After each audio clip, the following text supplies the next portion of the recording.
അതുകൊണ്ട് അധ്യാപകൻ്റെ വേദനയും ഒരു വിദ്യാർത്ഥിയുടെ രോദനവും അറിയാവുന്ന ഒരാളെന്ന നിലയ്ക്ക് ഞാൻ നിങ്ങളോട് ചില കാര്യങ്ങൾ പറയണം. ഒന്ന്, ഈ ലോകത്തിലെ ഏറ്റവും നല്ല സ്കൂൾ സിസ്റ്റമായി നിങ്ങൾക്കറിയാവുന്നതാണ് 2002 2003 ഒക്കെ തിരഞ്ഞെടുത്തത് ഫിനിഷ് സ്കൂൾ സിസ്റ്റമാണ്. FINISH, ഫിനിഷ്, ഫിൻലാൻഡിലെ സ്കൂൾ സിസ്റ്റമാണ്. ആ സ്കൂളിൻ്റെ പ്രത്യേകത there is no comparison, no examination, no rank എന്നുള്ളതാണ്. ഒരാൾക്കും അവിടെ റാങ്ക് എടുക്കാൻ കഴിയില്ല, ഒരാൾക്കും അവിടെ എക്സാമിനേഷൻ എഴുതാൻ കഴിയില്ല, ഒരാൾക്കും അവിടെ കമ്പാരിസൺ നടത്താൻ കഴിയില്ല. ലോകത്തിലെ ഏറ്റവും വലിയ സ്കൂൾ സിസ്റ്റത്തിൻ്റെ സിസ്റ്റം അതാണ്. അതാണ് ഞാൻ ആദ്യം തന്നെ പറഞ്ഞത്, നിങ്ങൾ പഠിച്ചു വെച്ചതിന് വിപരീതമായിരിക്കും ഒരു പക്ഷേ ഞാൻ പറയുകയെന്ന്. കാരണം ഈ ലോകത്തിൽ 700 കോടി ജനങ്ങളിൽ വിദ്യാർത്ഥികൾ എന്ന് പറയുന്നത് ഏകദേശം 300 കോടിയോളം ഉണ്ടെന്ന് പറയപ്പെടുന്നു. ആ 300 കോടി കുട്ടികളും ഓരോ കഴിവുകളിൽ ഈക്വലാണ്. അത് അവർ ഡിസേബിൾഡ് ആണെങ്കിൽ പോലും. അതുകൊണ്ടാണ് അവരെ ഡിസേബിൾ എന്ന് പറയാൻ പാടില്ല എന്നും അവർ വളരെ ശക്തവാന്മാരാണെന്ന് പറയണമെന്നും ലോകം പറയുന്നു. ഇവിടെ എൻ്റെ മുമ്പിലിരിക്കുന്ന ടീച്ചേഴ്സ്, ഇതൊരു ട്രെയിനിങ് മാത്രമായിട്ട് നിങ്ങൾ കേൾക്കരുത്, എൻ്റെ ഭാഷയായിട്ടും നിങ്ങൾ മനസ്സിലാക്കരുത്. വർഷങ്ങളായി കുറേ സ്ഥലത്ത് സഞ്ചരിച്ചതിൻ്റെയും കുറേ കണ്ടതിൻ്റെയും ഒക്കെ ചെറിയൊരു അനുഭവം നിങ്ങളുടെ മുമ്പിൽ വെക്കുകയാണ്. ദൈവാനുഗ്രഹത്താൽ ഇപ്പോൾ ഏകദേശം 54 രാജ്യങ്ങളാണ് സന്ദർശിച്ചത്. അതിൽ യൂറോപ്പാണ് ഏറ്റവും കൂടുതൽ സന്ദർശിച്ചിട്ടുണ്ടാവുക. അവിടെയെല്ലാം ഉള്ള സ്കൂൾ സിസ്റ്റത്തിൻ്റെ വളരെ നേർവിപരീതമാണ് നമ്മുടെ നാട്ടിൽ നടക്കുന്നത്. അവിടെ ഏറ്റവും കൂടുതൽ ശ്രദ്ധിക്കുന്നത് തീരെ പഠിക്കാത്ത കുട്ടികളെയാണ്, പഠിക്കുന്ന കുട്ടികളെ അല്ല. കാരണം പഠിക്കുന്ന കുട്ടികൾക്കറിയാം എങ്ങനെയാണ് പഠിക്കേണ്ടത് എന്ന്. പഠിക്കാത്തവനെ നമ്മൾ മുന്നോട്ട് കൊണ്ടുവന്നാൽ അവൻ എന്നും നമ്മളോട് കമ്മിറ്റ്മെൻ്റ് ഉള്ളവനായിരിക്കും. അതുകൊണ്ട് ദയവ് ചെയ്ത് അധ്യാപകരായ നമ്മൾ മനസ്സിലാക്കരുത്, ഉറങ്ങുന്ന കുട്ടിയെ പിടിച്ച് പുറത്താക്കുന്നവനാണ് നല്ല അധ്യാപകനാണ്. ഉറങ്ങുന്ന കുട്ടിയോട് get out, get lost, lazy dog എന്നൊക്കെ പറഞ്ഞിട്ട് പുറത്താക്കാം നമുക്ക് വേണമെങ്കിൽ. അല്ലെങ്കിൽ മാന്യമായ ഭാഷയിൽ ഡോർ ഈസ് ഓപ്പൺ പ്ലീസ് എന്നും പറയാം. പക്ഷേ ഉറങ്ങുന്ന കുട്ടിയുടെ അരികിലെത്തി തലയൊന്ന് ഇങ്ങനെ തലോടിയിട്ട് മോനെ നീ എന്തിനാ ഉറങ്ങുന്നത് എന്ന് ചോദിച്ച് അവൻ്റെ കണ്ണുകളിൽ ആ കാരണം കണ്ടെത്തി മോൻ ഉറങ്ങിക്കോളൂ എന്ന് പറയുന്നവനാണ് ഇന്ന് ലോകത്തിലെ ഏറ്റവും വലിയ അധ്യാപകൻ. ഒരിക്കലും കുട്ടിയെ പുറത്താക്കുന്നവനല്ല. കാരണം ആ കുട്ടിയുടെ ഉറക്കം എന്ന് പറയുന്നത് കണ്ടെത്തുന്നതിനേക്കാൾ ഉറക്കത്തിൻ്റെ കാരണം കണ്ടെത്തുന്നവനായിരിക്കണം അധ്യാപകൻ. ഉറക്കത്തെ കണ്ടെത്താൻ എല്ലാ അധ്യാപകർക്കും സാധിക്കും, പക്ഷെ ഉറക്കത്തിൻ്റെ കാരണം കണ്ടെത്താൻ അധികം ആൾക്ക് സാധിക്കില്ല. അതുകൊണ്ട് ആ പാവം കുട്ടി എന്തുകൊണ്ട് ഉറങ്ങുന്നു, ആ കാരണമാണ് നമ്മൾ മനസ്സിലാക്കുന്നത്. നമ്മളെല്ലാവരും അധ്യാപകരാകുമ്പോൾ നമ്മളിൽ വലിയ പ്രതീക്ഷയാണ് ഈ സമൂഹത്തിനുള്ളത്. ഈ ലോകത്തിൽ ഏറ്റവും വലിയ നോബിൾ, ഗ്ലോറിഫൈഡ് എന്നൊക്കെ പറയാവുന്ന ജോബ് എന്ന് ഞാൻ അതിനെ വിളിക്കില്ല. കാരണം JOB, just obey the boss എന്നുകൂടി അതിനൊരു അർത്ഥമുണ്ട്. അതുകൊണ്ട് അധ്യാപനം ഒരു ജോലിയല്ല, അധ്യാപനം ഒരു ആവിഷ്കാരമാണ്, ഒരു ഡെമോൺസ്ട്രേഷനാണ്, ഒരു ഗൈഡൻസാണ്, ആളുകളെ വലിയ ലക്ഷ്യത്തിലേക്ക് കൊണ്ടുപോകുന്ന ഒരു പെഡഗോഗിയാണ്. അതുകൊണ്ട് തന്നെ നമ്മളെ സംബന്ധിച്ചിടത്തോളം ഇവിടെ ഇരിക്കുന്ന ഓരോ അധ്യാപകരും, ഞാൻ നിങ്ങളെ ഉപദേശിക്കുകയല്ല, നമ്മൾ തീർച്ചയായും മനസ്സിലാക്കേണ്ടത്, നമ്മുടെ ക്ലാസ്സിൽ ഉറക്കം തൂങ്ങിയായ കുട്ടിയെ എന്ന് നിങ്ങൾ മുന്നോട്ട് കൊണ്ടുവരുന്നുവോ, നമ്മുടെ ക്ലാസ്സിൽ തീരെ പഠിക്കാത്ത കുട്ടികൾ എപ്പോഴാണ് നിങ്ങൾ ഒന്നാമതെത്തിക്കുന്നതോ ആ സമയത്താണ് നിങ്ങൾ നല്ല അധ്യാപകരാകുന്നത്. പഠിക്കുന്ന കുട്ടിയെ പഠിപ്പിച്ചുവിടാൻ ആർക്കും പറ്റും. കേരളത്തിൽ ഏറ്റവും നന്നായി നീറ്റ് എക്സാമിനേഷൻ എഴുതിപ്പിക്കുന്ന സെൻ്ററുണ്ട്, പേര് ഞാൻ പറയുന്നില്ല, അവിടെ ഞാൻ പോകാറുണ്ട്. അവിടെ ഏറ്റവും ടോപ്പ് റേഞ്ചിൽ നിൽക്കുന്ന കുട്ടികൾ റാങ്ക് എടുക്കും. കാരണം ആ കുട്ടികൾ അങ്ങനെ പഠിക്കുന്നവരാണ്. ഈ ടോപ്പർ എന്ന് പറഞ്ഞാൽ ആരാണ്? എല്ലാ ഫാക്കൽറ്റിയും, ഇവിടുത്തെ എല്ലാ ടീച്ചേഴ്സും, എൻ്റെ പ്രിയപ്പെട്ട സഹോദരിമാർ ചിന്തിക്കണം. ഒരു മനുഷ്യനെ സംബന്ധിച്ചിടത്തോളം അറിവുണ്ട്, കഴിവുണ്ട്, പാഷനുണ്ട്, വാല്യൂസ് ഉണ്ട്. അധ്യാപകർക്ക് ഇത് 4 വേണം. ഒന്ന് നോളജാണ്, മറ്റൊന്ന് സ്കിൽസാണ്, പിന്നൊന്ന് പാഷനാണ്, പിന്നൊന്ന് വാല്യൂസാണ്. ഇത് 4ഉം ഒരേപോലെ കൊണ്ടു നടക്കുന്നവനെയാണ് അധ്യാപകൻ എന്ന് പറയുന്നത്. നമ്മുടെ നാട്ടിൽ വൺ വേൾഡ് എഡ്യൂക്കേഷനാണ്, ഓൺ വേൾഡ് എഡ്യൂക്കേഷൻ അല്ല. ഞാൻ നമ്മുടെ നാടിനെ കുറ്റപ്പെടുത്തുകയല്ല കേട്ടോ. എന്താ ഇത് രണ്ടും തമ്മിലുള്ള വ്യത്യാസം? ഞാനിവിടെ എനിക്ക് പൈസ വേണ്ടെന്ന് പറഞ്ഞു, പക്ഷെ നിങ്ങൾക്ക് ചില പൈസ തന്നിട്ട് പോകണം എന്നാണ് എൻ്റെ ഒരു ധാരണ. ഞാൻ ചെറിയൊരു ബിസിനസ്സുകാരനും കൂടിയാണ്. അതുകൊണ്ട് what are the differences between one world education and on world education? ഈ കൂട്ടത്തിൽ നിന്ന് ആരെങ്കിലും ഒരാൾ കൃത്യമായിട്ട് അതിൻ്റെ ഡെഫിനിഷൻ പറഞ്ഞാൽ ഞാൻ ഇപ്പം നിങ്ങൾക്ക് ഈ സ്റ്റേജിൽ വിളിച്ചിട്ട് 2000 രൂപ തരും. കൃത്യമായിട്ട് പറയണം. തെറ്റിപ്പോയാൽ ഒരു 100 രൂപ ഇങ്ങോട്ടും, എന്നാലല്ലേ പിന്നെ കുറേ ആൾക്കാർ പറയാതിരിക്കുള്ളൂ. ലോകത്തിലൊക്കെ അങ്ങനെയാണ്. അങ്ങനെ പറയിപ്പിച്ചാലേ പിന്നെ അധികം പറയാതിരിക്കും. നിങ്ങളുടെ മനസ്സിലുള്ളത് തന്നെ അത് പറഞ്ഞാൽ മതി. ശ്രീനാരായണ ഗുരുവിന്റെ നേരെ ശിഷ്യനായിരുന്നു നടരാജ ഗുരു. ലോകതലത്തിൽ പ്രസംഗകലയിൽ നമ്മുടെ സ്വാമി വിവേകാനന്ദൻ കഴിഞ്ഞാൽ പിന്നീട് ലോകം ശ്രദ്ധിക്കപ്പെട്ടൊരു പ്രഭാഷണം നടരാജ ഗുരുവിൻ്റെതാണ്. നടരാജ ഗുരുവിന്റെ എഡ്യൂക്കേഷന്റെ തിസീസ് അന്ന് അദ്ദേഹം ന്യൂയോർക്കിൽ അവതരിപ്പിച്ചത് തന്നെ one world education and on world education എന്നത്. നിങ്ങൾ ടീച്ചേഴ്സ് എന്തായാലും അത് പഠിക്കണമല്ലോ. അത് പഠിച്ചിട്ടുള്ളവർ ആരെങ്കിലും, വായിച്ചിട്ടുള്ളവർ ആരെങ്കിലും ഒന്ന് പറഞ്ഞാട്ടെ. 2000 രൂപ മിസ് ചെയ്യണ്ട. എന്ത് 2000 അല്ലേ? സമയമില്ലാത്തത് കൊണ്ട് ചുരുക്കട്ടെ. ആരും കൈപ്പൊക്കുന്നത് കാണുന്നില്ല. ആൻസർ ഉള്ളവർക്ക് കൈപ്പൊക്കാം. വളരെ സിമ്പിളാണ്. നമ്മുടെ മുമ്പിലിരിക്കുന്ന കുട്ടികളെ മുഴുവനും ഒരു ലോകത്തിലേക്ക്, ഏകലോകത്തിലേക്ക് കൊണ്ടുവരുന്ന വളരെ മോശമായ എഡ്യൂക്കേഷനെയാണ് വൺ വേൾഡ് എഡ്യൂക്കേഷൻ എന്ന് പറയാം. എല്ലാവരും ഒരേപോലെ മാത്സ് പഠിക്കണം, എല്ലാവരും ഒരേപോലെ ഫിസിക്സ് പഠിക്കണം, എല്ലാവരും ഒരേപോലെ സുവോളജി പഠിക്കണം, എല്ലാവരും ഒരേപോലെ തന്നെ ഇതൊക്കെ പഠിക്കണമെന്ന് വാശി പിടിച്ചുകൊണ്ട് മുഴുവൻ കഴിവുള്ള കുട്ടികളെയും അതിൻ്റെ ചിറകുകളെല്ലാം വെട്ടിയെറിഞ്ഞ് ഒരൊറ്റ ദിശയിലേക്ക് കൊണ്ടുവരുന്നതിൻ്റെ പേരാണ് വൺ വേൾഡ് എഡ്യൂക്കേഷൻ.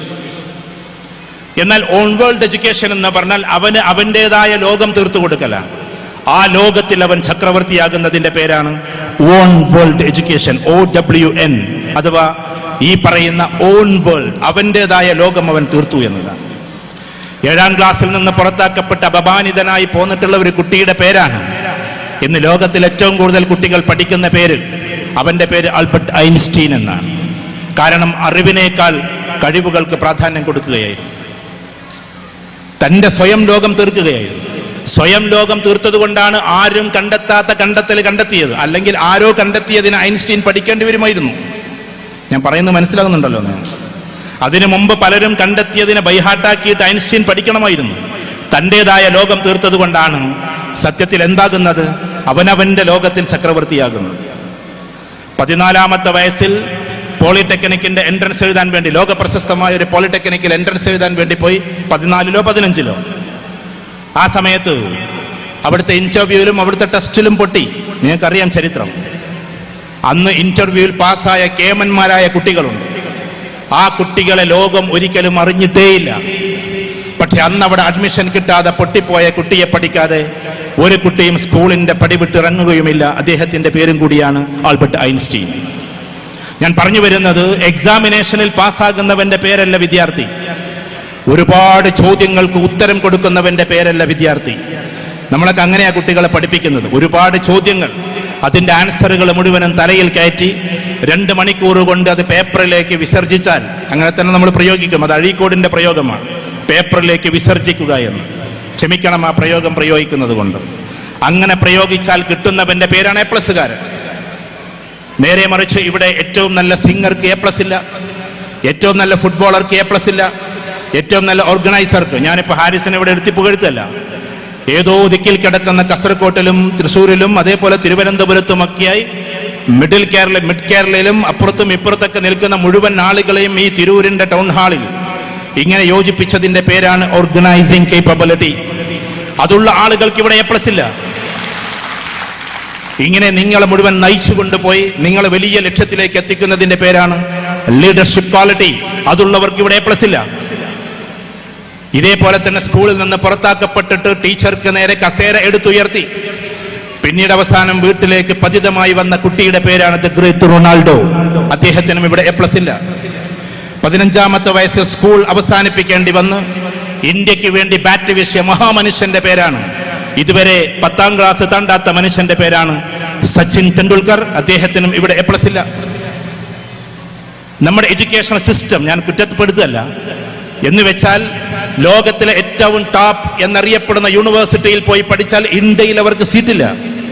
ഉദാഹരണത്തിന് ലോകത്തിലെ ഏറ്റവും ടോപ്പ് എക്കണോമിസ്റ്റുകളായിട്ടുള്ള നമുക്കൊക്കെ അറിയാവുന്ന അമർത്യ സെന്നിനും ഡോക്ടർ മൻമോഹൻ സിംഗിനും ഇന്ത്യയിൽ ഒരു UPSC ടെസ്റ്റ് എഴുതാൻ പറ്റില്ല. ഞാൻ പറയുന്നത് മനസ്സിലാകുന്നുണ്ടോ നിങ്ങൾക്ക്? ട്രിനിറ്റി എന്ന് പറയുന്ന അപാരമായ ക്യാമ്പസിൽ പോയി പഠിച്ചു സർ ഐസക് ന്യൂട്ടന്റെ കൂട്ടത്തിൽ ഫോട്ടോ നിരത്തി വെച്ചവരുടെ പേരാണ് നമ്മുടെ പണ്ഡിറ്റ് ജവഹർലാൽ നെഹ്റുവും അതേപോലെ തന്നെ ഡോക്ടർ അല്ലാമ ഇക്ബാലും. അവർക്കിവിടെ UPSC കിട്ടില്ല. കാരണം അത് നമ്മുടെ സിസ്റ്റത്തിന്റെ പ്രശ്നമാണ്. ഞാൻ ചില ചിന്തകളെ നിങ്ങളുടെ മുമ്പിലേക്ക് ഇടാം. ലോകത്തിലെ ഏറ്റവും ടോപ്പ് റേഞ്ചിൽ നിൽക്കുന്ന എക്സാമിനേഷൻ എന്ന് നീറ്റിനെ നമ്മൾ പറയുന്നു. നാഷണൽ എലിജിബിലിറ്റി ടെസ്റ്റാണ്, മെഡിക്കൽ കോഴ്സ് കഴിയാനുള്ള. പക്ഷേ ആ നീറ്റിന്റെ എൻട്രൻസ് എക്സാമിനേഷന് വേണ്ടി അതിന്റെ ഹാളിലേക്ക് കയറുന്ന സമയത്ത് ഓരോ കുട്ടിയും വിഭ്രാന്തിയിലാണ്. കാരണം തന്റെ മഫ്ത അഴിപ്പിക്കുമോ, തന്റെ കൈ പൊക്കുമോ, കാല് പൊക്കുമോ, തന്റെ പറയാൻ മടിയുണ്ടെങ്കിൽ പോലും അത് നടന്നതായതുകൊണ്ട് പറഞ്ഞോട്ടെ അടിവസ്ത്രം പോലും അഴിപ്പിക്കുമോ എന്ന ഭയത്തോടു കൂടിയാണ് നീറ്റിന്റെ അകത്തേക്ക് ആളുകൾ കയറുന്നത്, ഹാളിലേക്ക്. പക്ഷെ നീറ്റിനേക്കാൾ എത്രയോ ഉഗ്രമായ എക്സാമിനേഷൻസ് ഉണ്ട് ഈ ലോകത്തിൽ. അത് നമുക്ക് നമ്മുടെ സഹപാഠികളുടെ കൂടെ ഇരുന്ന് എഴുതാം. നമുക്ക് ഓപ്പൺ ബുക്ക് എക്സാം ആയിട്ട് എഴുതാം. നമുക്ക് ലൈബ്രറിയിൽ ഇരുന്നിട്ട് എഴുതാം. ടെക്സ്റ്റ് ബുക്കുകൾ മറിച്ചു വെച്ച് എഴുതാം. ഒരിക്കലും കോപ്പി അടിക്കാൻ കഴിയില്ല. കാരണം ഈ കുട്ടിയുടെ ക്വസ്റ്റ്യൻ പേപ്പർ വേറെയാണ്, ആ കുട്ടിയുടെ ക്വസ്റ്റ്യൻ പേപ്പർ വേറെയാണ്. തന്നെയുമില്ല, ടെക്സ്റ്റിലുള്ള ക്വസ്റ്റ്യൻ പേപ്പറെ അല്ല വരിക, കമ്പ്യൂട്ടറിന്റെ അല്ലെങ്കിൽ ലാപ്ടോപ്പിന്റെ മോണിറ്ററിൽ ക്വസ്റ്റ്യൻ വരും.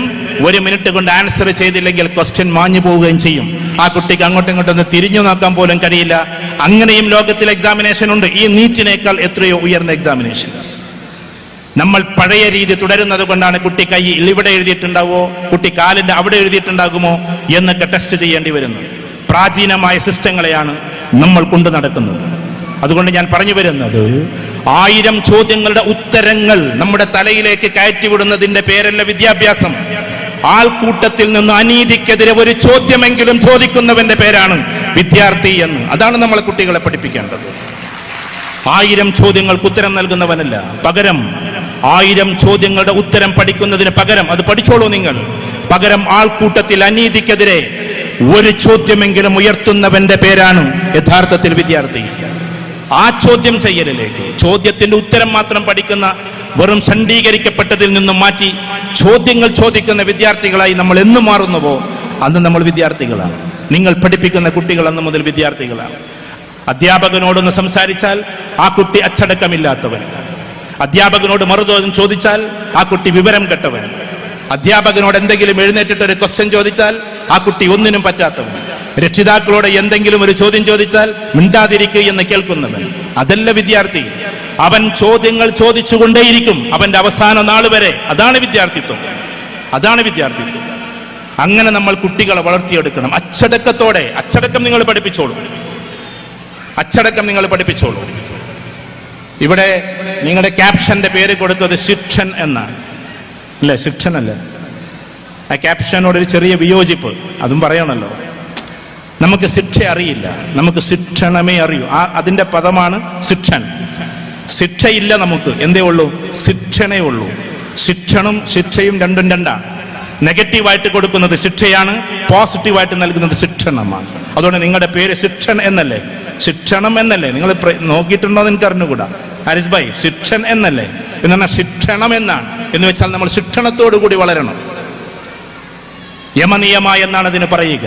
യമ എന്ന് പറഞ്ഞാൽ സ്വയമേ നമ്മൾ കൊണ്ടു നടക്കേണ്ടുന്ന നിയമങ്ങളെയാണ് യമ എന്ന് പറയുക. ഒരു പെൺകുട്ടിയെ എവിടെയെങ്കിലും വെച്ച് കണ്ടാൽ അവളോട് മോശമായി സംസാരിക്കരുത് എന്ന് നമ്മുടെ ഉള്ളിൽ നിന്ന് തോന്നുന്ന തോന്നലിനെയാണ് യമം എന്ന് പറയുന്നത്. അത് തോന്നാത്തവനിലേക്ക് നിയമം എന്ന് പറയുന്നത് കൊണ്ടുവരേണ്ടി വരും. നിർബന്ധ യമം, അതാണ് നിയമം. അപ്പൊ കുട്ടികളെ നിയമത്തിലൂടെ പഠിപ്പിക്കരുത്, കുട്ടികളെ യമത്തിലൂടെ പഠിപ്പിക്കണം. ഒന്നും കൂടി പറഞ്ഞാൽ ഇമ്പോസ് ചെയ്ത് പഠിപ്പിക്കരുത്, ഇൻസ്പയർ ചെയ്ത് പഠിപ്പിക്കണം. ഇൻസ്പിരേഷനാണ് കുട്ടികൾക്ക് കൊടുക്കേണ്ടത്. ഫ്രണ്ട് ബെഞ്ചിലിരിക്കുന്ന 3-4 കുട്ടികൾ എന്നും പഠിക്കുന്നവരാ. എന്തുകൊണ്ട്? എല്ലാ ടീച്ചേഴ്സ് വന്നിട്ടും അവരെ ഇൻസ്പയർ ചെയ്യും. ഉഷാറായിട്ടുണ്ട്, നന്നായിട്ടുണ്ട്, ഇങ്ങനെ തമ്പിംപ്രശം കൊടുക്കും. ഏത് ക്ലാസ് നിങ്ങൾ എടുത്തോ, ഫസ്റ്റ് ബെഞ്ചിലിരിക്കുന്ന കുട്ടികൾ അത്യാവശ്യം പഠിക്കുന്നവരായിരിക്കും. അവർ കൊമ്പത്തുനിന്ന് വന്നവരല്ല. എല്ലാ അധ്യാപകരും പോയിട്ട് തമ്പ് കൊടുക്കുന്നത് അവരോടാണ്. പഠിച്ചോ മക്കളെ, എഴുതിയോ മക്കളെ, സ്വകാര്യതയിൽ ഒരു സംസാരമാണ്. എന്നിട്ട് അവർ ടീച്ചർ ചോദിക്കല്ലോ എന്ന് വിചാരിച്ച് അവർ കൃത്യമായിട്ട് എഴുതി വരും. ഈ ടീച്ചേഴ്സ്, ഈ സയൻസിന്റെ ടീച്ചേഴ്സ് ഒന്ന് പിന്നാമ്പുറത്ത് പോയിട്ട് അവരുടെ ബെഞ്ച് കൂടി ഒന്ന് എത്തി നോക്കിയിരുന്നുവെങ്കിൽ ഒരു പക്ഷെ ഇവരെക്കാൾ കൂടുതൽ ആ ബാക്കിൽ ബെഞ്ചിലിരുന്നവൻ പഠിക്കുമായിരുന്നേനെ. പക്ഷെ ഇൻഡിവിജ്വൽ അറ്റൻഷൻ അവർക്ക് കൊടുത്തില്ല. ലോകത്തിൽ ഒട്ടുമിക്ക രാജ്യങ്ങളിലും ബെഞ്ചും ഡെസ്കും എന്ന് പറയുന്ന കോൺസെപ്റ്റ് ഇല്ല. ബെഞ്ചും ഡെസ്കും എന്ന് പറയുന്നത് എന്ന് നമ്മൾ എടുത്ത് ഒഴിവാക്കുന്നുണ്ടോ അന്നായിരിക്കും നമ്മൾ നല്ല വിദ്യാർത്ഥികളെ വാർത്തെടുക്കുക. കാരണം ബെഞ്ചും ഡെസ്കും ആകുമ്പോൾ ബാക്കും ഫ്രണ്ടും ഉണ്ടാകും. റൗണ്ട് ടേബിൾ ആണ് എല്ലായിടത്തും. ഞാൻ പോയിടത്ത് സഞ്ചരിച്ച സ്ഥലം Australia, UK, Finland, Netherland, Switzerland, Germany, Italy, France, എല്ലാ സ്ഥലങ്ങളിലും റൗണ്ട് ടേബിൾ ആണ്. കാരണം എല്ലാ കുട്ടികളെയും ഈക്വൽ ആയിട്ട് ഗണിക്കുന്നു, എല്ലാ കുട്ടികളെയും ഒന്നായിട്ട് കാണുന്നു. ഒരു കുട്ടിയെയും ബാക്കിലിരുത്തുകയില്ല, ഒരു കുട്ടിയെയും ഫ്രണ്ടിലിരുത്തുകയുമില്ല. ഫ്രണ്ടിലിരുത്തലും ഒരു മൂല്യമില്ലായ്മയാണ്. കാരണം ഫ്രണ്ടിൽ എല്ലാവരെയും നമുക്ക് ഇരുത്താൻ കഴിയില്ലല്ലോ. ഫ്രണ്ടിലിരുത്തലും ഒരു തെറ്റാണ്. കാരണം അതൊരു അനീതിയാണ്. കുറച്ച് കുട്ടികൾക്ക് മാത്രമേ ഫ്രണ്ടിലിരിക്കാൻ പറ്റൂ. അപ്പൊ നമ്മൾ ചെയ്യുന്നത് എന്താ? റൊട്ടേഷൻ, ബെഞ്ച് റൊട്ടേഷൻ എന്ന് പറയുന്ന സാധനമാണ്. ബെഞ്ച് റൊട്ടേഷനും തെറ്റാണ്.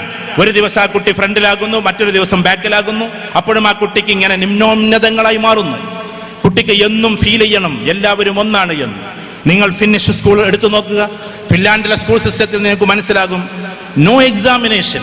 10ാം ക്ലാസ് വരെ പരീക്ഷയില്ല. അപ്പൊ നമുക്ക് തോന്നുന്നു നന്നായിട്ട് അവിടെ പോയി പഠിച്ചാൽ മതിയല്ലോ. ലോകത്തിലെ ഏറ്റവും ടോപ്പ് സിസ്റ്റത്തിൽ 10ാം ക്ലാസ് വരെ പരീക്ഷയില്ല. കാരണം എന്താണെന്നറിയോ? കാരണം പരീക്ഷ 10ാം ക്ലാസ് വരെ ഉണ്ടായാൽ ആ കുട്ടി നാരോ മൈൻഡഡ് ആകുമെന്നാണ് ഫിൻലാൻഡിന്റെ വിശ്വാസം. കാരണം ആ കുട്ടി ചെറിയ ചെറിയ കാര്യങ്ങൾ മാത്രം പഠിച്ചു മാർക്കിന് വേണ്ടി പഠിക്കുന്ന കുട്ടിയായി മാറും. 10ാം തരം വരെ വൈഡനിങ് ആയി, ബ്രോഡനിങ് ആയി ഒരുപാട് കാലം ആ കുട്ടി പഠിക്കേണ്ടതുണ്ട്. അതുകൊണ്ട് ആ കുട്ടിക്ക് എല്ലാ ആക്ടിവിറ്റികളും കൊടുക്കും. ആ ആക്ടിവിറ്റികൾക്കൊക്കെ പാടെ പരീക്ഷ കൊടുക്കാൻ കഴിഞ്ഞാൽ 50ഓ 100ഓ പരീക്ഷ എഴുതേണ്ടി വരും ആ കുട്ടി. അതുകൊണ്ട് പരീക്ഷയില്ല. No comparison. ഒരിക്കൽ ആ കുട്ടി അങ്ങനെ ഈ കുട്ടി ഇങ്ങനെ എന്നുള്ള കമ്പാരിസണേ ഇല്ല. എൻ്റെ ഒരു സുഹൃത്തുണ്ട് ആസിഫ്. അദ്ദേഹം എന്നോടൊരു പ്രോഗ്രാമിന് പോകുമ്പോൾ പറഞ്ഞു, നിങ്ങൾ ആ സ്കൂളിലേക്കല്ലേ പോകുന്നത്? സ്കൂളിന്റെ പേര് ഞാൻ പറയുന്നില്ല, നെഗറ്റീവ് ആയതുകൊണ്ട്. അതുകൊണ്ട് അവിടുത്തെ ടീച്ചേഴ്സിന് നിങ്ങൾ ക്ലാസ് കൊടുക്കുമ്പോൾ ഒരു കാര്യം പറയണം. അതെന്തെന്ന് വെച്ചാൽ, എൻ്റെ കുട്ടി ഒരു പ്രൊജക്ട് കൊണ്ടുവന്നിരുന്നു. ചെറിയ മോള് 3ാം ക്ലാസ്സിൽ പഠിക്കുന്ന കുട്ടി. ആ കുട്ടി മനോഹരമായിട്ട് അവൾ സ്വന്തമായിട്ട് അത് ചെയ്തപ്പോ ലെറ്റർ അങ്ങോട്ടും ഇങ്ങോട്ടും മാറി, കളർ അങ്ങോട്ടും ഇങ്ങോട്ടൊക്കെ മാറി. പക്ഷെ കുട്ടി അധ്വാനിച്ച് ചെയ്തതാണ്. ഒരു മാഡം, ആ മാഡം ആകരുത് നമ്മൾ. സ്കൂളിന്റെ പേര് ഞാൻ പറയുന്നില്ല. ആ തരത്തിലുള്ള ഒരു മാഡമായി നമ്മൾ മാറരുത്. ഒരു മാഡം എല്ലാ കുട്ടികളുടേതും ശരിയിട്ട് 100ൽ 100 മാർക്ക് കൊടുത്ത്, എന്നിട്ട് ഈ പാവം കുട്ടിയുടേത് ആൾക്കൂട്ടത്തിൽ എടുത്ത് ഉയർത്തിയിട്ട്. ഫിനിഷ് സ്കൂൾ സിസ്റ്റത്തിൽ ഏറ്റവും പ്രധാനപ്പെട്ടത് ഒരിക്കലും മാതൃകാപരമായി ശിക്ഷിക്കരുത് എന്നാണ്. ആൾക്കൂട്ടത്തിൽ വെച്ചിട്ട് ഒരു കുട്ടിയെ ശിക്ഷിക്കരുത്. മറ്റുള്ളവർക്ക് മാതൃകയാകുമെങ്കിലും ആ കുട്ടി പിന്നീട് സൂയിസൈഡിലേക്ക് പോകേണ്ടി വരും. അതുകൊണ്ട് ആൾക്കൂട്ടത്തിൽ വെച്ച് ഒരാളെയും ശിക്ഷിക്കരുത്. ഒറ്റയ്ക്ക് ശിക്ഷിക്കാവൂ. ശിക്ഷയുണ്ടെങ്കിൽ തന്നെ ആ കുട്ടിയെ അപ്പം തന്നെ സോൾവ് ചെയ്യും വേണം. അതവിടെ നിൽക്കട്ടെ, ഞാൻ അതിലേക്ക് പോകുന്നില്ല. ഒരിക്കലും ആൾക്കൂട്ടത്തിൽ വെച്ചിട്ട് ഒരാളെയും വഴക്ക് പറയരുത്. പ്രവാചക തിരുമേനി സല്ലല്ലാഹു അലൈഹി വസല്ലമയുടെ ഒരു വാക്കുണ്ട്. മറ്റെല്ലാ ആളുകളും ഒന്ന് ക്ഷമിക്കുമെങ്കിൽ പറഞ്ഞോട്ടെ, എന്നെ ഏറ്റവും കൂടുതൽ ആകർഷിച്ച ഒരു വാക്കാണ്. ആൾക്കൂട്ടത്തിൽ വെച്ച് നീ ഒരാളെ വളരെ വിഷമിപ്പിക്കുകയും ഒറ്റയ്ക്കിരിക്കുമ്പോൾ അയാളോട് മാപ്പ് ചോദിക്കുകയും ചെയ്യുക എന്നത് ആൾക്കൂട്ടത്തിൽ വെച്ചൊരാളെ വിവസ്ത്രമാക്കുകയും എന്നിട്ട് ഒറ്റയ്ക്കിരിക്കുമ്പോൾ ആ വസ്ത്രം തിരിച്ചേൽപ്പിക്കുകയും ചെയ്യുന്നവനെ പോലെയാണ്. എത്ര ക്രൂരമാണെന്ന് ആലോചിച്ച് നോക്കിയാട്ടെ. ആൾക്കൂട്ടത്തിൽ വെച്ചിട്ട് ഒരാളെ വിവസ്ത്രനാക്കി, വസ്ത്രമെല്ലാം അഴിച്ചു മാറ്റി, എന്നിട്ട് ഒറ്റയ്ക്കിരിക്കുമ്പോൾ സോറി ട്ടോ ഞാൻ അഴിച്ചതിൽ എന്ന് പറയുന്നത് പോലെയാണ് ആൾക്കൂട്ടത്തിൽ വെച്ച് ഒരാളെ വിഷമിപ്പിക്കുകയും ഒറ്റയ്ക്കിരിക്കുമ്പോൾ മാപ്പ് പറയുകയും ചെയ്യുക എന്നത്. അങ്ങനെ ഇദ്ദേഹം പറയാണ്, ഈ കുട്ടിയുടേത് മാത്രം എടുത്തിട്ട് മാഡം ഉയർത്തിയിട്ട് പറഞ്ഞു, കണ്ടില്ലേ ഇവൾ ചെയ്തത്? നിങ്ങളെല്ലാം നന്നായി ചെയ്തു. ഈ കുട്ടിക്ക് എന്തു പറ്റി? അനാലിസിസ് എന്ന് പറയുന്ന ഒരു സാധനം അടുത്തുകൂടെ പോകാത്തൊരു പാവം ടീച്ചർ. പാവം എന്നവരെ വിളിക്കാൻ പറ്റില്ല. എന്തുകൊണ്ടാണെന്നറിയോ? ബാക്കിയുള്ളവർക്കെല്ലാം പാരന്റ്സ് ചെയ്തു കൊടുത്തതാണ്. അതിമനോഹരമായി കളറിംഗ് പാരന്റ്സ് ചെയ്തു കൊടുത്തതാണ്. നല്ല ലെറ്റേഴ്സ് വടിവത്ത രീതിയിൽ എഴുതി കൊടുത്തത് പാരന്റ്സ് ആണ്. ഈ പാവം കുട്ടിയുടെ പിതാവ് നല്ലൊരു അധ്യാപകൻ കൂടിയായതുകൊണ്ട് കുട്ടി ഒറ്റയ്ക്ക് ചെയ്യട്ടെ എന്ന് ശാഠ്യം പിടിച്ച് ആ പാവം കുട്ടി കഴിയുന്ന രീതിയിൽ ഒറ്റയ്ക്ക് ചെയ്തപ്പോ ഈ മാഡത്തിന് അത് സഹിച്ചില്ല. സത്യത്തിൽ ആർക്കാ അവാർഡ് കൊടുക്കേണ്ടെന്നറിയോ? നിങ്ങളൊക്കെ ഉഷാറായിട്ട് എഴുതിയിട്ടുണ്ട്, നിങ്ങൾക്കല്ല ഇന്ന് മാർക്കുള്ളത്, ഒറ്റയ്ക്ക് ചെയ്ത ഇവൾക്കാണ് എന്നാണ് നിങ്ങളെന്ന ടീച്ചർ അന്ന് അവിടെ അവാർഡ് കൊടുക്കേണ്ടത്. നിങ്ങളതായിരിക്കണം. ഓരോ കുട്ടിയെയും അങ്ങനെ ഉയർത്തിക്കൊണ്ടേ വരണം. ഞാൻ പറയുന്നത് കൊണ്ട് നിങ്ങൾക്കൊന്നും തോന്നരുത്.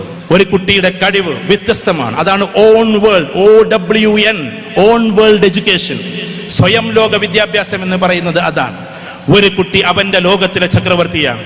ആ ചക്രവർത്തിയെ നമ്മൾ കണ്ടെത്തണം. ആ ചക്രവർത്തിയെ ആ പൊസിഷനിൽ ഇരുത്താൻ നമുക്ക് പറ്റണം. നിങ്ങളുടെ ക്ലാസ് റൂമിൽ 40 കുട്ടികളുണ്ടെങ്കിൽ 40 പേരും അവരവരുടെ ലോകത്തിലെ രാജാക്കന്മാരാണ്. അവരവരുടെ ലോകത്തിലെ ഏത് ഉന്നതനായ കുട്ടിക്കും ഒരു നെഗറ്റീവ് സൈഡ് ഉണ്ടാവും. ആര് പറഞ്ഞു കുട്ടി നന്നായിട്ട് പഠിക്കും? നന്നായിട്ട് പഠിക്കുക എന്നത് അല്ലല്ലോ വിദ്യാഭ്യാസം. അതൊക്കെ തെറ്റായ നമ്മുടെ ധാരണയാണ്. നന്നായി പഠിക്കും, അതിന് മെമ്മറൈസിങ് ലൈൻ ഓഫ് എഡ്യൂക്കേഷൻ എന്നാ പറയാ. കുട്ടി എല്ലാം ബൈഹാർട്ടാക്കിയിരിക്കുന്നു എന്നാണ്. മെമ്മറൈസിങ് മോഡലാണ്. ആ മെമ്മറൈസിങ് മോഡൽ എഡ്യൂക്കേഷൻ എന്ന് പറഞ്ഞാൽ ഒരു കുട്ടിയുടെ സ്കിൽ ഡെവലപ്മെന്റിനെയാണ് എഡ്യൂക്കേഷൻ എന്ന് പറയുക. Skill development. അതിനേക്കാൾ അതിന്റെ അപ്പുറത്ത് പിന്നെയുമുണ്ട് സോഷ്യോ ഡെവലപ്മെന്റ്, അതിന്റെ അപ്പുറത്തേക്ക് സ്പിരിച്വൽ ഡെവലപ്മെന്റ്, അതിന്റെ അപ്പുറത്തേക്ക് ഫിസിക്കൽ ഡെവലപ്മെന്റ്. ഇങ്ങനെ വ്യത്യസ്തമായ ഡെവലപ്മെന്റിലൂടെ ഒരു കുട്ടിയെ നമ്മൾ കൊണ്ടുപോകുന്നത് എന്നാണോ അന്നാണ് നമ്മൾ നല്ലൊരു ടീച്ചർ ആവുക. ഞാൻ മറ്റൊരു ചോദ്യം ചോദിച്ചോട്ടെ. 5000 രൂപ തരാം നിങ്ങൾക്ക്. ഞാൻ വെറുതെ പറയല്ല, എന്റെ പോക്കറ്റിൽ നിന്ന് എടുത്തിട്ട് തരും, ഹാരിസ് ഭായിന്റെ അടുത്ത് നിന്നല്ല. വിദ്യാധനം സർവധനാൽ പ്രധാനമെന്ന് നമ്മൾ പറയാറുണ്ട്, ഇല്ലേ? ഒന്ന് പറഞ്ഞാട്ടെ, ആ വാക്കൊന്ന് പറഞ്ഞാട്ടെ, ഒന്ന് ഉറക്കെ പറഞ്ഞോ. വിദ്യാധനം സർവധനാൽ പ്രധാനം. അതിന്റെ മുമ്പ് 3-4 വരികളുണ്ട്. ആ വരി നല്ല രീതിയിൽ ഇവിടെ ഉച്ചരിക്കുന്നവർക്ക് നല്ല ഉഷാറായിട്ട്, അതിന്റെ തൊട്ട് മുമ്പുള്ള 3 വരി ഉച്ചരിക്കുന്നവർക്ക് ഇപ്പൊ 5000 രൂപ തരും. ആർക്കും പറയാം. ഞാൻ ഏകദേശം 1200 കുട്ടികളോടായി ചോദിക്കുന്നത്, ടീച്ചേഴ്സിനോടായി ചോദിക്കുന്നത്. വിദ്യാധനം സർവധനാൽ പ്രധാനം എന്ന് പറയുന്നതിന്റെ ദയവേത് ഗൂഗിൾ ചെയ്ത് നോക്കരുത് കേട്ടോ. അപ്പൊ 5000 കണ്ടു തരേണ്ടി വരും. അതിന്റെ ആദ്യത്തെ 3 വരികൾ എന്താ ഒന്ന് പറഞ്ഞു നോക്കിയാട്ടെ. നമ്മൾ ചെറുപ്പം മുതലേ കേൾക്കുന്നതല്ലേ. ആ പറഞ്ഞോളൂ.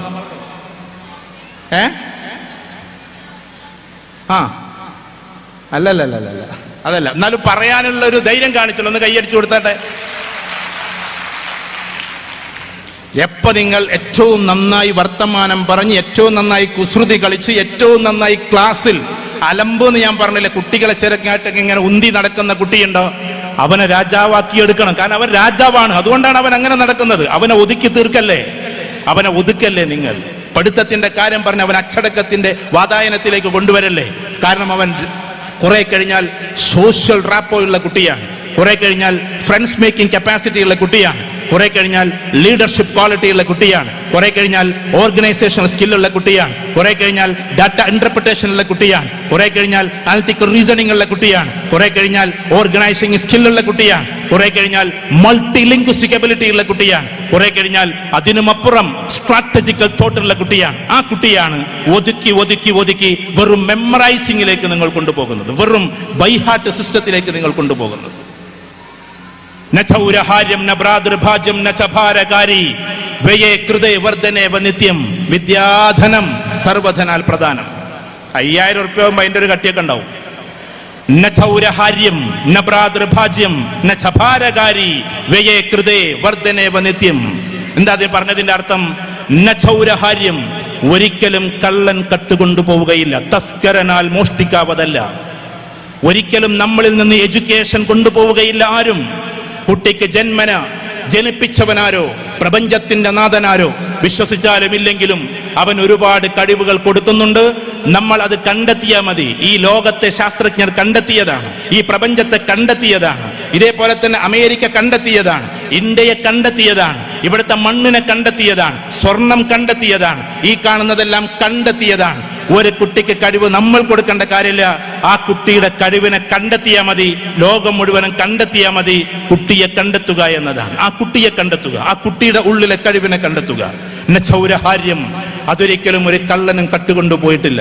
നഭ്രാതൃഭാജ്യം, അവന്റെ സഹോദരൻ അത് വിഭജിച്ചിട്ടുമില്ല. നഭ്രാതൃഭാജ്യം ഒരിക്കലും വിഭജിക്കാവതല്ല. നചഭാരകാരി, അവന്റെ ശരീരത്തിനത് ആകാരമല്ല, അത് ഭാരവുമല്ല. പിന്നെയോ ഭാരമല്ല, പിന്നെയോ നചഭാരകാരി വ്യയേ കൃതേ വർധനേവ നിത്യം. വ്യയം ചെയ്യും തോറും അത് നിത്യേന വർദ്ധിച്ചുകൊണ്ടേയിരിക്കും. വിദ്യാധനം, അതാണ് വിദ്യ എന്ന ധനം സർവധനാൽ പ്രധാനമെന്നാണ്. അതുകൊണ്ടൊരു കുട്ടിയിൽ അതുണ്ട്, ഒരു കുട്ടിയിൽ അതുണ്ട്. കുഞ്ഞുനാള് മുതലേ ആ കുട്ടി ഇങ്ങനെ പഠിച്ചേച്ചു വരിക. നമ്മൾ അധ്യാപകരാണ്, ഞാനും ഒരു അധ്യാപകനായതുകൊണ്ട് പറഞ്ഞോട്ടെ. ഇവിടെ MESന്റെ ആൾക്കാരൊക്കെ ഇരിക്കുന്നു. MESന്റെ സെൻട്രൽ ലെവലിലുള്ള കേരളത്തിലെ ടോട്ടൽ പ്രിൻസിപ്പൽമാർക്ക് ഈ കൊല്ലത്തിലും ഞാൻ തന്നെയായിരുന്നു ട്രെയിനിങ് കൊടുത്തത്. ഞാൻ അവകാശപ്പെടുകയല്ല, അവരോട് ഞാനത് പറഞ്ഞു. എന്ന് വെച്ചാൽ ഓരോ കുട്ടിയും കുട്ടിക്കാലം മുതൽ അവന്റെ ഉള്ളിൽ ഈ കഴിവുകളുണ്ട്. ആചാര്യാൽ പാദം അത്രേ പാദം ശിഷ്യ സ്വമേധയ പാദം ബ്രഹ്മാചാരഭ്യ പാദം കാലക്രമേണതു എന്നാണ്. ഓരോ കുട്ടിയും ആചാര്യന്മാരിൽ നിന്ന്, നമ്മളെന്ന ടീച്ചേഴ്സിൽ നിന്ന് പഠിക്കുന്നത് കാൽഭാഗം മാത്രമാണ്. ആചാര്യാൽ പാദമത്രേ പാദം ശിഷ്യ സ്വമേധയ, ശിഷ്യൻ സ്വയമാണ് കാൽഭാഗം പഠിക്കുന്നത്. പാദം ബ്രഹ്മചാരഭ്യ, ബ്രഹ്മാവിന്റെ ചരാചരങ്ങളിൽ നിന്നുമാണ് കാൽഭാഗം പഠിക്കുന്നത്. പാദം കാലക്രമേണതു, കാലക്രമേണ കൊണ്ടാണ് അവൻ കാൽഭാഗം പഠിക്കുന്നത്. അതുകൊണ്ട് നമ്മുടെ മുമ്പിലേക്ക് പാവമായി വരുന്ന കുട്ടികളെ ദയവ് ചെയ്ത് തള്ളി മാറ്റല്ലേ. സ്കൂളിലേക്ക് പോകുമ്പോ ഉയരമില്ലാത്തതിന്റെ പേരിൽ പാവം ഒരു കുട്ടി വന്നിട്ട് അമ്മൂമ്മയോട് പറയാണ് എന്ത് ഗ്രാൻഡ്മ, എന്നെ കുട്ടികൾ വിളിക്കുന്ന പേര് ദ ഷോർട്ട് ലെഗർ എന്നാണ്, കുഞ്ഞിക്കാലൻ എന്നാണ്, സ്കൂളിലേക്ക് പോകാൻ എനിക്ക് മടിയുണ്ട് എന്ന് അന്ന് തലയിൽ തലോടിക്കൊണ്ട് ആ അമ്മൂമ്മ പറഞ്ഞില്ലായിരുന്നുവെങ്കിൽ കുട്ടിയുടെ പേരാണ് ഞാൻ നേരത്തെ പറഞ്ഞത്. ഇൻസ്റ്റഗ്രാമിലും ഫേസ്ബുക്കിലും ഇന്നും 1-ാം സ്ഥാനത്ത് നിൽക്കുന്ന ആ മഹാരഥന്റെ പേര് ദ ഗ്രേറ്റ് റൊണാൾഡോ എന്നാണ്. ഇവിടെ എഡ്യൂക്കേഷൻ കുറവാണ്, പക്ഷേ സ്കിൽസ് അപാരമാണ്. ഞാൻ പറഞ്ഞത് നിങ്ങൾക്ക് മനസ്സിലാകുന്നുണ്ടോ? സച്ചിൻ ടെണ്ടുൽക്കർ എന്ന് പറയുന്ന ആള് 10-ാം ക്ലാസ്, അദ്ദേഹം തന്നെ വെറുതെ ചിരിച്ചുകൊണ്ടൊരു ഇന്റർവ്യൂവിൽ പറയുന്നുണ്ട്, ഞാൻ 10-ാം ക്ലാസ് പാസ്സായിരുന്നുവെങ്കിൽ ഒരിക്കലും ഇന്ത്യക്ക് ക്രിക്കറ്റിൽ സച്ചിൻ എന്ന് പറയുന്ന ഒരു പേര് നിങ്ങൾക്ക് കേൾക്കാൻ കഴിയില്ലായിരുന്നു എന്ന്. അതിന്റെ അർത്ഥം 10-ാം ക്ലാസ് പാസ്സാകണ്ടെന്നൊന്നുമല്ല കേട്ടോ. ഞാൻ പറയുന്നതിന്റെ അർത്ഥം നിങ്ങൾക്ക് മനസ്സിലാകുണ്ടാവുമെന്ന് വിചാരിക്കും. ഞാൻ ടീച്ചേഴ്സിനോട് സംസാരിക്കുന്നത്, ടീച്ചേഴ്സിനോട്. സ്റ്റീവ് ജോബ്സ്, ദ ആപ്പിളിന്റെ അതിന്റെ മഹാരഥനായ ഫൗണ്ടർ, അദ്ദേഹം last speech of Steve jobs എടുത്തു നോക്ക് നിങ്ങൾ. അദ്ദേഹം സംസാരിച്ച സ്റ്റാൻഫോർഡ് യൂണിവേഴ്സിറ്റിയിലാണ്. ലോകത്തിലെ ഏറ്റവും ടോപ്പ് 10 യൂണിവേഴ്സിറ്റിയിലെ ഒരു യൂണിവേഴ്സിറ്റിയാണ് സ്റ്റാൻഫോർഡ് യൂണിവേഴ്സിറ്റി. അവിടുത്തെ കുട്ടികളോട് മൊബൈൽ ഉയർത്തിക്കൊണ്ട് അദ്ദേഹം പറയുന്നുണ്ട്, ആപ്പിൾ എന്ന് പറയുന്ന ഇത് അത്ഭുതകരമായ ആശയങ്ങൾ വന്ന് എന്റെ ഈ തല പൊട്ടിത്തെറിക്കുമോ എന്ന് എനിക്ക് തോന്നുന്നു. ഐഡിയാസ് കൊണ്ട് എന്റെ തല പൊട്ടിത്തെറിക്കും ഒരു പക്ഷേ. എങ്കിലും ഞാൻ പറഞ്ഞോട്ടെ, ഞാൻ +2 പൂർത്തിയാക്കാത്ത ആളാണ്. നിങ്ങൾ ആ സ്പീച്ച് ഒന്ന് കേട്ടു നോക്ക്. അദ്ദേഹം +2 പൂർത്തിയാക്കിയിട്ടില്ല. നിങ്ങളുടെ കയ്യിൽ ഇപ്പോൾ അതിമനോഹരമായി കൊണ്ടു നടക്കുന്ന മൊബൈൽ ഫോണിന്റെ സ്ഥാപകന്റെ പേരാണ് സ്റ്റീവ് ജോബ്സ്. ലോകത്തിൽ 24 വർഷം എന്നും ലോകത്തിലെ ഏറ്റവും ലോകസമ്പന്നനായി മാറുകയും ഒരുപാട് ആൾക്ക് ഉപകാരവും ചെയ്യുകയും ചെയ്ത ബിൽ ഗേറ്റ്സ്, നിങ്ങൾ എടുത്തു നോക്ക്, +2 പൂർത്തിയാക്കാത്ത ആളാണ്. സ്കൂളിലേക്ക് പോകുന്ന സമയത്ത് പ്രിയപ്പെട്ട ഒരു കൂട്ടുകാരന്റെ കൊടയിൽ നിന്നതിന്റെ പേരിൽ അവൻ വെളുത്തവനും ഇയാൾ കറുത്തവനുമായതുകൊണ്ട് കൈകൊണ്ട് തള്ളി മാറ്റി. ചളിവെള്ളത്തിൽ വീണപ്പോ അതിൽ നിന്ന് എഴുന്നേറ്റ് വന്നിട്ട് ഈ വെള്ളക്കാരൻ കുട്ടി ഒരു അടിയടിച്ചു. ആ ഒറ്റ അടിയുടെ പേരിൽ എല്ലാ വെള്ളക്കാരും കൂടി ഈ പാവം കറുത്ത കുട്ടിയെ ആകെ തച്ചു തകർത്തു. അന്ന് മുതലാണ് എനിക്ക് ഇടിക്കൂട്ടിലെ വീരനാകണമെന്ന് അന്ന് മുഹമ്മദ് അലി ക്ലേ എന്ന് പറയുന്ന മഹാമനുഷ്യൻ ചിന്തിക്കുന്നത്. സ്കൂളിലേക്ക് പോകുമ്പോഴുള്ള തർക്ക വിതർക്കത്തിൽ നിന്നുമാണ് സത്യത്തിൽ മുഹമ്മദ് അലി ക്ലേ ഉണ്ടാകുന്നത്. ഞാൻ പറയുന്നത് എഡ്യൂക്കേഷനേക്കാൾ അപ്പുറത്ത് കഴിവുള്ള മക്കളെ വാർത്തെടുക്കലാണ്. ഇതിന്റെ അർത്ഥം എഡ്യൂക്കേഷൻ വേണ്ടെന്നല്ല, A+ കൊടുക്കണ്ടെന്നല്ല. ഹൗ ടു ഗെറ്റ് A+ എന്ന് പറയുന്നത് പറഞ്ഞുകൊണ്ട് തന്നെ ഞാൻ പറഞ്ഞോട്ടെ, നിങ്ങൾ എല്ലാവരെ കൊണ്ട് A+ ഒക്കെ എടുപ്പിച്ചോ, പക്ഷെ അതിനും അപ്പുറത്താണ് ഒരു കുട്ടിയുടെ സ്കില്ലുള്ളത് എന്നാണ് പറയുന്നത്. അതുകൊണ്ട് നമുക്ക് ആ സ്കില്ലിലേക്ക് പോകാം. മോണ്ടിസോറി സിസ്റ്റം അതാണ്. ഇവിടെ മോണ്ടിസോറി പഠിച്ച കുട്ടികളൊക്കെ ഒന്ന് കൈ ഉയർത്തിയാട്ടെ. ഏകദേശം എല്ലാവരും മോണ്ടിസോറി തന്നെയാണ്. കുറച്ചാളുകൾ അതിൽ നിന്ന് വിപരീതമുള്ളൂ എന്ന് തോന്നുന്നു. മോണ്ടിസോറിയെ കുറിച്ചും ഞാൻ പറഞ്ഞോട്ടെ. അതിൽ പുതിയ റിസർച്ച് ഒക്കെ വന്നിട്ടുണ്ട്. മോണ്ടിസോറി ഒരു പാവം പെണ്ണ് കണ്ടെത്തിയതാണ്. പേര് നിങ്ങൾക്ക് അറിയാലോ അല്ലേ, മരിയാം മോണ്ടിസോറി. അവരുടെ പേരിലാണ് മോണ്ടിസോറി സിസ്റ്റം അറിയപ്പെടുന്നത്. അവര് മരിച്ചിട്ട് തന്നെ ഏകദേശം 60-70 വർഷമായി. ആ സിസ്റ്റം ഇനിയും ഡെവലപ്പ് ചെയ്ത് മുന്നേറുന്നു. ഞാനൊരു കാര്യം നിങ്ങളോട് പറയാം. നമ്മുടെ നാട്ടിലെ, ഇതൊരു അവകാശവാദമൊന്നും അല്ല കേട്ടോ, നമ്മുടെ നാട്ടിലെ എഡ്യൂക്കേഷൻ സിസ്റ്റം അതിനെ മോശമാക്കുന്നില്ല, അത് കുറച്ചൊക്കെ താഴെയാണ് എന്നത് കണ്ടതുകൊണ്ടാണ് ഈ കഴിഞ്ഞ ഒരു 6 മാസം മുമ്പ് നമ്മുടെ മുഖ്യമന്ത്രി ഫിൻലാൻഡിലേക്ക് യാത്ര തിരിച്ചത്. കേരളത്തിൽ ഫിനിഷ് സ്കൂൾ സിസ്റ്റം കൊണ്ടുവരാൻ വേണ്ടി, ഫിൻലാൻഡിലെ സ്കൂൾ സിസ്റ്റം കൊണ്ടുവരാനാണ് മുഖ്യമന്ത്രി ഒരു യാത്ര നടത്തിയത്. അവിടെ പോയപ്പോൾ അതിന്റെ റിപ്പോർട്ടിൽ പറയുന്നത് അങ്ങട്ടെത്താൻ ഇനിയും കേരളം 50 കൊല്ലം സഞ്ചരിക്കേണ്ടിയിരിക്കുന്നു എന്നതാണ്. ഞാൻ ഫിൻലാൻഡിനെ ഇങ്ങനെ ഉയർത്തി പറയല്ല, പക്ഷേ നമ്മൾ അറിയണം, കമ്പാരിസൺ ഇല്ലാത്ത നമ്മുടെ നാട്ടിൽ മക്കൾ ഡോക്ടേഴ്സ് ആകാൻ വേണ്ടിയിട്ട് ചെറുപ്പം മുതലേ മക്കളെ കമ്പാരിസൺ ചെയ്യുന്ന പാരന്റ്സാണ്. ആദ്യം പാരന്റ്സ്, ഞങ്ങളെപ്പോലുള്ള പാരന്റ്സിനെയാണ് നിങ്ങൾ കൈകാര്യം ചെയ്യേണ്ടത്. കാരണം പാരന്റ്സ് പറയുന്നതൊന്നും ടീച്ചേഴ്സ് പറയുന്നത് മറ്റൊന്നും ആയാൽ കോൺട്രാഡിക്ഷൻ വളരെ ശക്തമായിരിക്കും. കാരണം കുട്ടികൾക്ക് എപ്പോഴും പാരന്റ്സിനോടൊരു അപ്രമാദിത്വം ഉണ്ടാകും. അതുകൊണ്ട് പാരന്റ്സിനെ കൗൺസിലിംഗ് ചെയ്ത് നേരാക്കാനും കൂടി നമുക്ക് പറ്റണം. അപ്പൊ നമ്മളെ സംബന്ധിച്ചിടത്തോളം ഈ ഇരിക്കുന്ന ഓരോ കുട്ടികൾക്കും സ്വന്തമായി ലോകമുണ്ടെന്നും ആ ലോകത്തിൽ ശ്രദ്ധിക്കണേ 4 ഭാഗമാണ് നമ്മൾ ആ കുട്ടികൾക്ക് കൊടുക്കേണ്ടതെന്നും നമ്മുടെ ജോർജ് കുളങ്ങര പറയുന്നുണ്ട്. അദ്ദേഹം ഗുരുകുലം എന്ന് പറയുന്ന സ്കൂൾ നടത്തുന്നുണ്ട്. അദ്ദേഹത്തിന്റെ സ്കൂളിൽ ഞാൻ പോയിട്ടുണ്ട്. അദ്ദേഹം ആ സ്കൂൾ സിസ്റ്റം കൊണ്ടുവന്നത് ഫിൻലാൻഡിലെ സിസ്റ്റം കണ്ടിട്ടാണ്. ആ കുട്ടിക്ക് ഫിനിഷ് സ്കൂൾ സിസ്റ്റത്തിൽ ഫിസിക്കൽ ഗ്രോത്ത് ഉണ്ട്, ഇന്റലക്ച്വൽ ഗ്രോത്ത് ഉണ്ട്, ഇമോഷണൽ ഗ്രോത്ത് ഉണ്ട് ആൻഡ് സ്പിരിച്വൽ ഗ്രോത്ത് ഉണ്ട്. അപ്പൊ ഈ സ്പിരിച്വൽ എന്ന് പറയുമ്പോൾ ആളുകൾക്കൊക്കെ ഒരു കൺഫ്യൂഷനാണ്. അതെന്തിനാ അവിടെ പറയുന്നത് എന്നുള്ളതാണ്. സ്പിരിച്വൽ പറയുമ്പോഴേ കാരണം അതിന് മതപരമായ മൂല്യമല്ലേ. എന്താ സ്പിരിച്വൽ? സ്പിരിച്വൽ എന്നത് അവിടെ പറയുന്ന കാര്യം 3 എണ്ണമാണ്. 1, മേക്ക് ഐഡന്റിറ്റി. ഓരോ ആളുകളുടെയും ഐഡന്റിറ്റി ഉണ്ടാക്കിയെടുക്കുക, ഓരോ കുട്ടിക്കും ഐഡന്റിറ്റി. 2ാമത് പറയുന്നത് ക്യാരക്ടർ, എൻഷുവർ ദ ക്യാരക്ടർ. ക്യാരക്ടർഷിപ്പ് എന്ന് പറയുന്ന സാധനം, നല്ല സ്വഭാവമുള്ള കുട്ടി, അത് ഉണ്ടാക്കിയെടുക്കുക. അത് സാധാരണ ടെക്സ്റ്റിൽ നിന്ന് നമുക്ക് കിട്ടില്ല. നിങ്ങൾ പഠിച്ച കെമിസ്ട്രിയിലും ഫിസിക്സിലും സുവോളജിയിലും ബോട്ടണിയിലും അനാട്ടമിയിലും ഒക്കെ ഈ പറയുന്ന രീതിയിൽ ഒരു ക്യാരക്ടറിനെ വാർത്തെടുക്കലുണ്ടോ? ഇല്ലല്ലോ. തന്നെയുമല്ല ലിറ്ററേച്ചറിലേക്ക് കടന്നു പോയാൽ, ഞാനതിനെ വിമർശിക്കല്ല, ചെറുപ്പം മുതൽ ലിറ്ററേച്ചർ വായിക്കുന്ന ഒരാളെന്ന് നിലക്ക് പറയാം. അതിൽ കോമഡിയും ട്രാജഡിയും കോമിക് ട്രാജഡിയും ട്രാജിക് കോമഡിയും ഒക്കെ നമ്മൾ വായിച്ചാലും, ഷേക്സ്പിയറെയും ലിയോ ടോൾസ്റ്റോയും കീറ്റ്സും ഷെല്ലിയും ഗഥയും വില്യം വേർഡ്സ്വർത്തും എല്ലാവരും നമ്മൾ വായിച്ചാലും അതിലൊക്കെ കോൺട്രാഡിക്ഷൻസ് നമ്മൾ കാണും. നിങ്ങൾ ശ്രദ്ധിക്കുന്നുണ്ടോ? ഞാൻ പറയും കോൺട്രാഡിക്ഷൻസ് കാണും. എന്താ കാണുക? ഇപ്പൊ മാർക്ക് ആന്റണിയെ നിങ്ങൾക്ക് വലിയ ഇഷ്ടമാണ്, ആണോ അല്ലേ? ഇതിൽ ജൂലിയസ് സീസർ വായിച്ചവർ ആരൊക്കെയാണ്? Please raise the hands. ആരുമില്ലേ? ടീച്ചേഴ്സ് നല്ലോണം വായിക്കണം കേട്ടോ. ആ പഴയ സാധനം മാത്രം ഇങ്ങനെ വായിച്ചിരുന്നാലൊന്നും കാര്യം നടക്കൂല. ജൂലിയസ് സീസറെ വായിച്ചവർക്കറിയാം മാർക്ക് ആന്റണിയാണ് അതിൽ ഏറ്റവും വലിയ ഹീറോ, ഉറപ്പാണ്. പക്ഷേ ക്ലിയോപാട്ര വായിച്ചവർ എത്ര പേരുണ്ട്? Please raise the hands. Cleopatra വായിച്ചവരാരും കാണുന്നില്ല.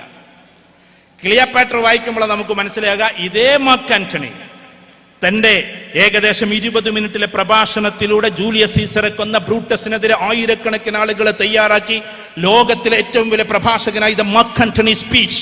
ഒരാൾ നല്ല പ്രസംഗം നടത്തിയാൽ അദ്ദേഹത്തെ കുറിച്ച് പറയുന്നത് മാർക്ക് ആന്റണി സ്പീച്ച് എന്നാണ്.